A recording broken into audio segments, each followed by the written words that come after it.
Hey, everybody, welcome to Buffalo Plus and the Buffalo Plus YouTube page. We are thrilled to have with us a rising star at ESPN. You see him on the NFL Live show, Marcus Spears, former Dallas Cowboy first-round pick. We'll talk about your crew there and the great show you guys have going on. But let's talk a little bit about what it's going to be like for these guys Thursday night. You are one of the few people in the world who've experienced that, a first-round draft pick. Yeah. What's it like waiting up for it, and what's it like when you hear your name? Well, I'll tell you this. The first thing that happens is you have no more nails on your fingers while you're sitting there waiting. But all I remember thinking when I got the call, I was taking 20th, was this is the part that I can help my family. And then you think about all of the work that you've put in order to get yourself in this position. Because even on draft day, you've been given a draft grade, you've talked to team, you still don't know. And I know a lot. Usually, like the top five, those guys have a pretty good idea. It'll just be some potential changes in where they go. But when you get around, when you get to a point, which I think this year, as crazy, I just said the top five. When we get to number 3 in this draft, it gets interesting with what San Francisco has done. But man, getting that call and feeling like you've been validated for the football you've played, the blood, sweat, and tears that goes into it, and then from a life changing standpoint of thinking about I can take care of mom, or I can take care of my guardian, somebody that helped me get to this point. It's a feeling of relief. It's a feeling of excitement. And believe it or not, you terrified because you with the big boys now. Like once you get to that facility, you start from zero. You are no longer the All-American, the Heisman Trophy winner, the Bolitnikov, the Thorpe. All of that is out of the door.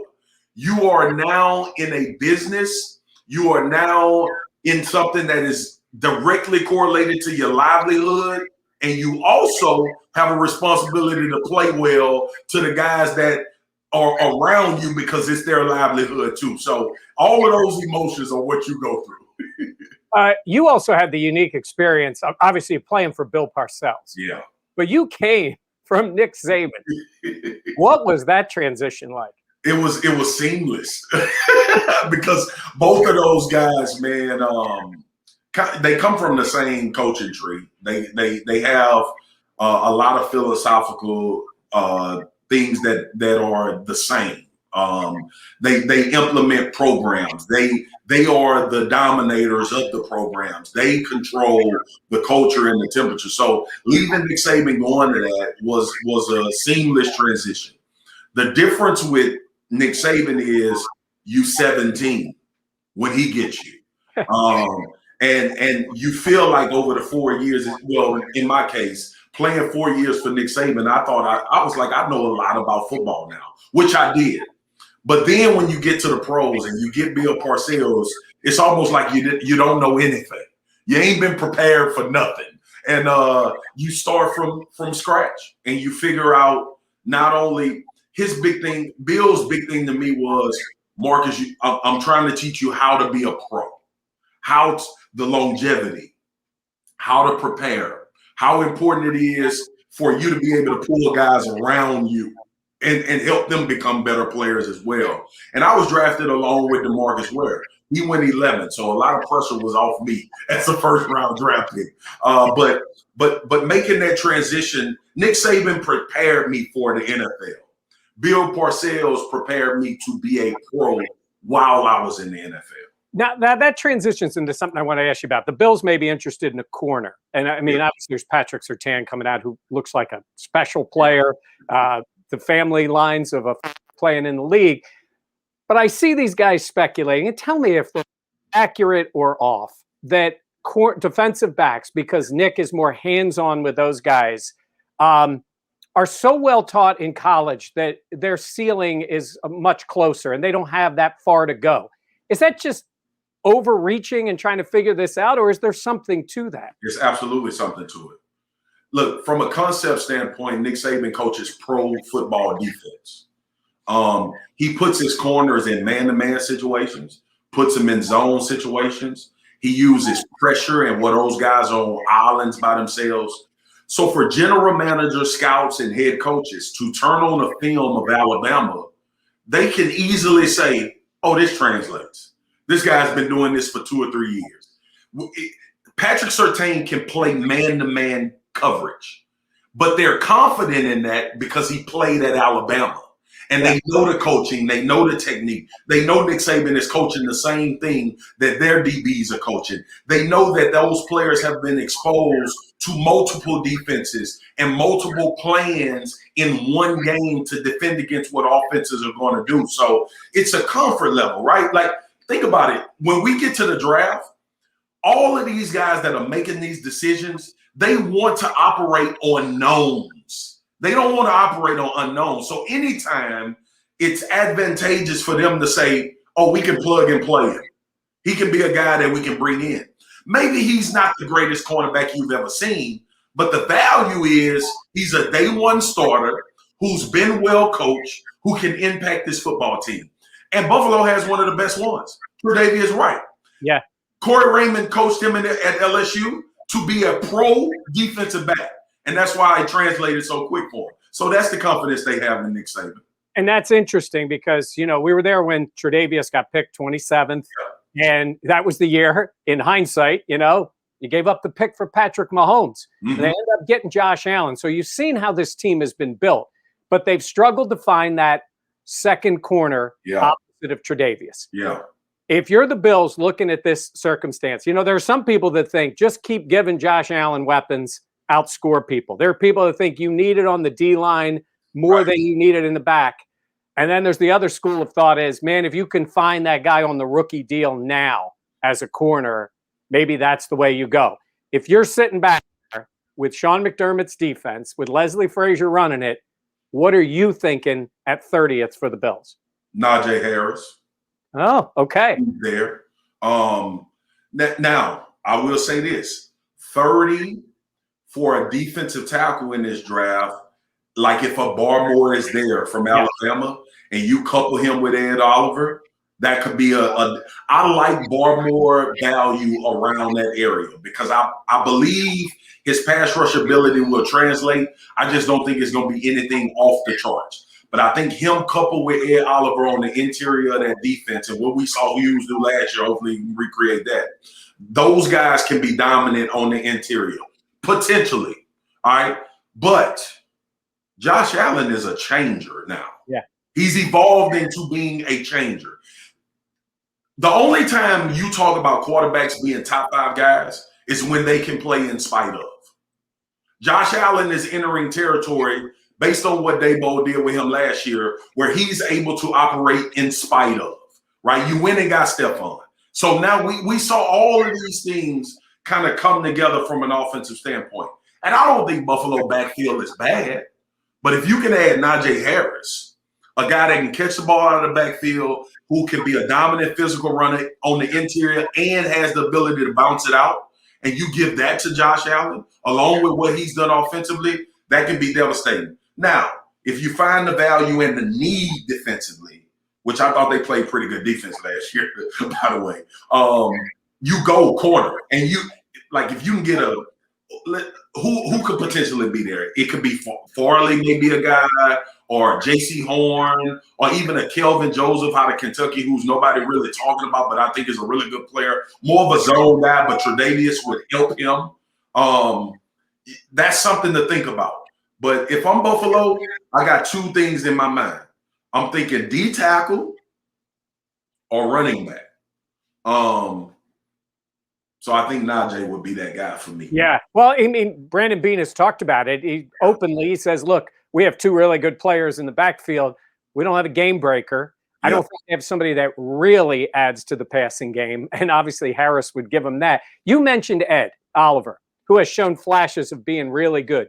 I'm sure you can relate to what he's asked to do in the NFL. How much of a transition is it? And you always hear about, you played against really good players in college, but as you mentioned, it's a transition to the NFL.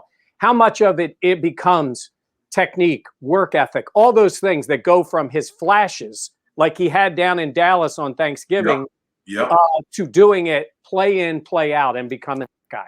The first maturity, first realizing, don't go out here thinking that I need to be Superman.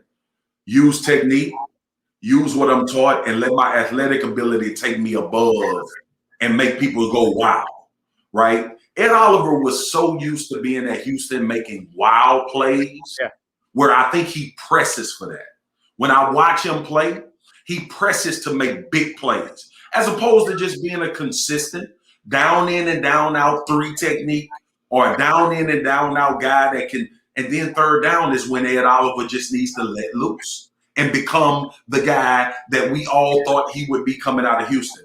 But I will tell you this, and people forget this about the NFL. The more guys around you, the better you are.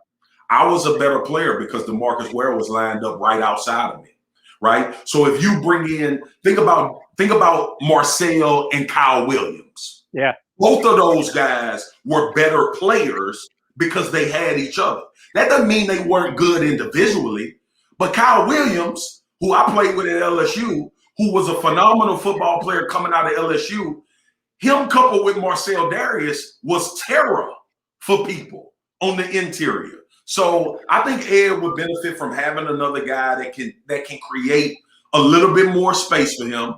I'll give you another example. Look what Aaron Donald did for Leonard Floyd this year after people thought Leonard Floyd was a bust out of Chicago, right? So that is a part of Ed Oliver's story as well. It's finding guys that he can work well with on the interior of that line of scrimmage, where his athletic ability, his suddenness, his quickness can come out and be displayed more than having to be a traditional defensive tackle. And Barmore may be a guy that they think about, because I think he would free up Ed Oliver to be that athletic freak that we saw at the University of Houston.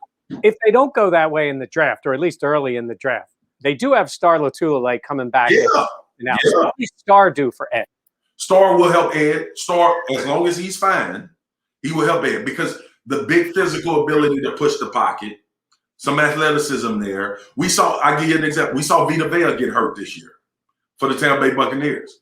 And when Vita came back, we saw Ndamukong Suh coincidentally play a lot better because he had the big fella to come. I like Star. Star plays with a motor, high energy, physical, strong. He'll help Ed tremendously. Problem with D tackle is you can't find enough of them. Yeah.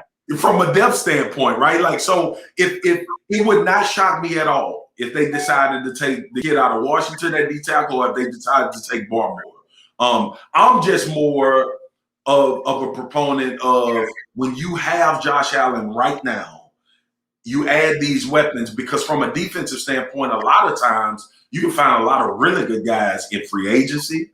You can find guys in late, like second, third round in the draft, that you could potentially come in and put them in the right situation, and they can be immediate impact contributors. So there's options.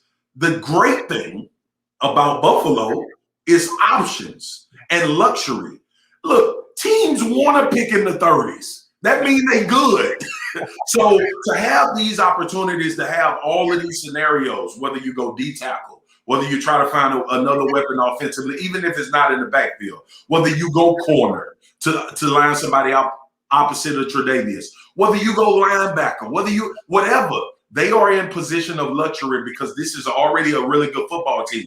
You solidifying depth, or you've identified a position group where you think you can upgrade by a guy that may be available to take you beyond the AFC Championship or the divisional round, to put you over the hump.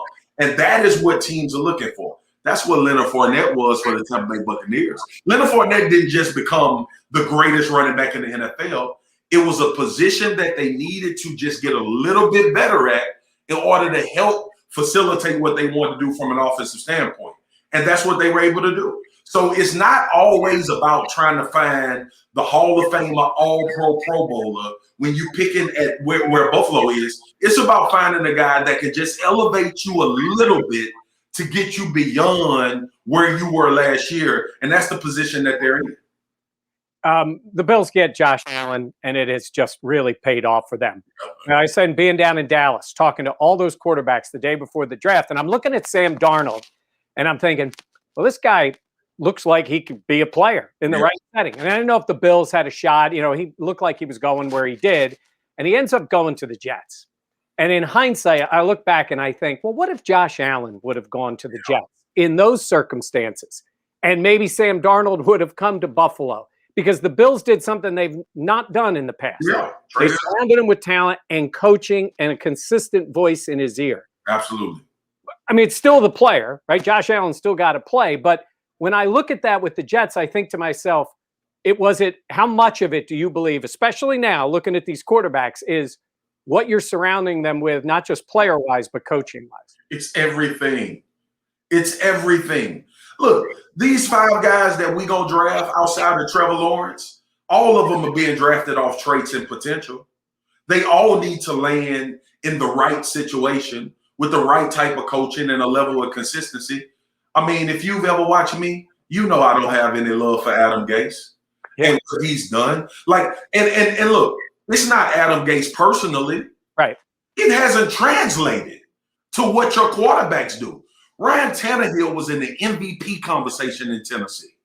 And Ryan Tannehill wasn't a bad football player in Miami, but he definitely wasn't getting as much as Arthur Smith got out of him in Tennessee. Right situation, Derrick Henry in the backfield, consistency, the same voice. We would Josh Allen 2 years ago, we was like, can this dude play quarterback? Yep. Right? You get Daboll in. You got who I think is one of the top 5 coaches in the NFL, is Sean McDermott. The way he does things. I saw people talk about Sean and how he transformed a little bit to allow guys to just be themselves, to open up and not have much of not try to have his hand on guys and the pulse all the time, which I thought bode well for them. So yes, the system, the situation, what's in place, it all matters. More so for quarterbacks, young guys, than any other position. Because their talent alone won't make them good quarterbacks. That alone won't make. It's a lot of talented quarterbacks in the NFL that never play because they've not been put in the right situation. So I believe that is everything for a young guy coming in. All right, so I look at the AFC East and I think Zach Wilson, talented guy, looks like he's talented. What am I missing on Justin Fields and him sliding? I look at him and think super talented, competitive, big program, all those things. And I'm thinking, if the Bills are looking and he doesn't end up, which it looks like he won't, in New York or in Foxborough, that's a win for the Bills. You damn right it's a win.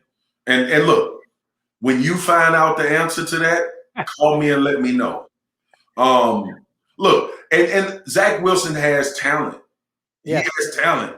But nothing Zach Wilson has done that Justin Fields hasn't done.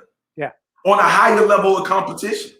So I don't know. I don't know when anybody became enamored with Zach Wilson to the point of saying, well, yeah, he's head and shoulders above Justin Fields, and he's a lock to be the second pick.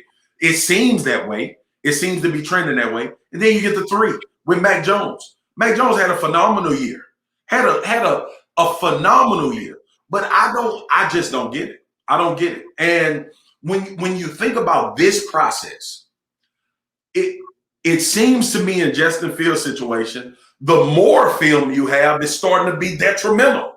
Because we got these guys like Mac Jones and Trey Lance and Zach Wilson who combined don't have as many games played as Justin Fields. And all of them are better based on what the evaluation and how they'll be drafted. It's mind-blowing to me. Yeah. You know what else it is? If it plays out like this, I think we're going to point to Mitchell Trubisky, Deshaun Watson, Patrick Mahomes. I think it's going to be the same type of thing because I believe Justin Fields is going to be a hell of a quarterback in the NFL. Yeah, he certainly has the talent and the pedigree. Watching him play. All right, so we've never had to worry about this in Buffalo. The Bills have the quarterback, and New England doesn't. And I love Cam. I love watching him play, but he's close. Cam over the hill. He's over the hill, man. Right. Okay. So they're going to make a move. Do you think they will do that? Because people say that's not what Belichick does. But from Buffalo's perspective, we also know he didn't go out and pay free agents until he needed Stephon Gilmore. And then he went out and got him, and he was a great player for him. So he will make moves. Do you see New England trying to trade up? And if so, do you think they would go for a guy like Fields? Absolutely. Yeah. No question. I think that's their first plan. And it's because of you guys. Because of Miami. It's because the Jets are going to have a young ascending quarterback. Let's just live in this fantasy world right quick. What if all three of the young quarterbacks in the AFC East turn out to be really good? We know one is really good now. We know Josh is really good, right? As long as he keeps compounding and developing, we talking about MVP level top 5 type talent. We saw from Josh. What if Tua hits? What if Zach Wilson hits? And you, New England, without a young quarterback, and without next year's draft, don't have these guys. The draft after that, potentially, like the kid from USC may be the only top-tier draft gradable guy that we have in the draft coming up next year. New England right now has to try to make a move to get a Justin Fields or even a Trey Lance if they've identified those guys as being guys in this particular division with young quarterbacks and one who's very good, MVP caliber. You got to evolve. You got to try to find a guy that can take you into the next 10, 15 years because Buffalo has theirs. Yeah, it'll be interesting to see if they make that move because, again, they also spent money in free agency, which hasn't been the norm. I mean, in fairness, it's a different world when Tom Brady's not there, right? They 100%. relied on him for all that time. And to your point, that's the thing. I need people to stop telling me Bill Belichick doesn't do this. He's had Brady for 20 years. Yeah. He hadn't had to do it, right? So like that whole thought process of, Bill Belichick is going to change his stripes. No, he's not. He's going to make a decision because he needs something. So, yeah, you know me. I get animated. But like the whole conversation about this is against the norm of Bill Belichick and, well, it was against the norm when San Francisco had Montana.